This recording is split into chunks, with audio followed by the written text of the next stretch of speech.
निश्चित नाही त्याची मला खात्री आहे. पण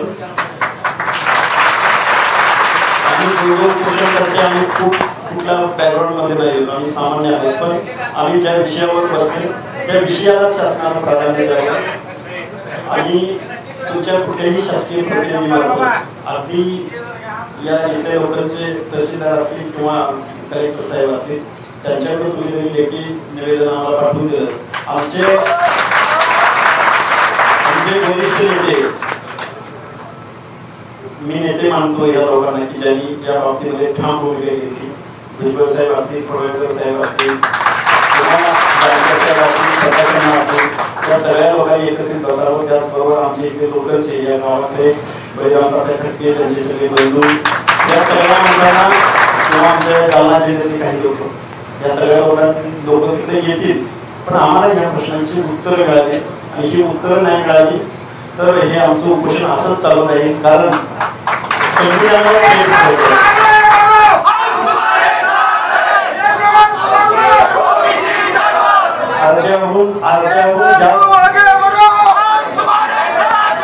अर्ध्याहून जास्त लोकसंख्या असलेल्या माणसांना तुम्ही जर गृहीत धरणार असाल, त्यांचा वाईस नाही, त्यांचा नेता नाही किंवा त्यांचा, आणि एखादा माणूस बांधवांना माझी विनंती आहे की आपला एखादा माणूस ठामपणे भूमिका घेत असेल तर त्याचा चेहरा विकृत केला जातोय, त्याला बदनाम ठरवलं जातंय, त्याला खलनायक ठरवलं जातंय. माझी तुम्हालाही विनंती आहे, एकच वाक्य बोललेलं असतं, माझी तुम्हालाही विनंती आहे की आपल्या नेत्याची भूमिका समजून घ्या आणि आता हे तुमचं रिझर्वेशन वाचवण्यासाठी फुले शाहू आंबेडकर मानवतावादी, दयावादी, समतावादी सगळ्या लोकांना बरोबर घेऊन जाणार आहे. पुन्हा जन्माला आत्ताच्या ह्या पॉलिटिकलचं जे काही नॅरेट आहे पूर्ण देशामधलं, प्रोफेशनल लोक आहेत, निवडणुका जिंकण्याचं टेक्निक त्यांच्याकडे आहे, निवडणुका जिंकण्याचं व्याकरण या लोकांनी आत्मसात केलंय. तुमचं आमचं अंतकरणाकडे हे लोक लक्ष देत नाहीत आणि ही वेदना मला शासनासमोर मांडायची आहे. बाकी काही माझ्या भूमिका मी गेली 8 दिवस झालं आम्ही दोघं मांडत आलोय.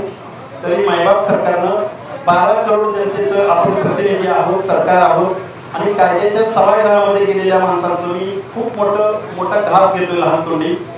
ह्या सगळ्या लोकप्रतिनिधी हे आपण एक शपथ घेतलेली असते, आपण ह्या सगळ्या लोकांच्या दायित्वाविषयी शपथ घेतलेली असते. तुम्ही एवढ्या सगळ्या लोकसंख्येचा आवाज त्याच्याकडे एवढं कसं दुर्लक्ष करू शकताय? एवढंच मी बोलेल, खूप बोलतोय असं मला वाटतंय. धन्यवाद.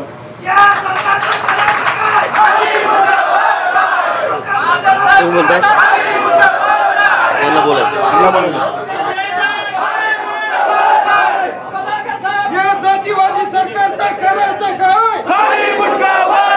जातीवादी सरकारचं करायचं काय? शांत रहा. एक मिनिट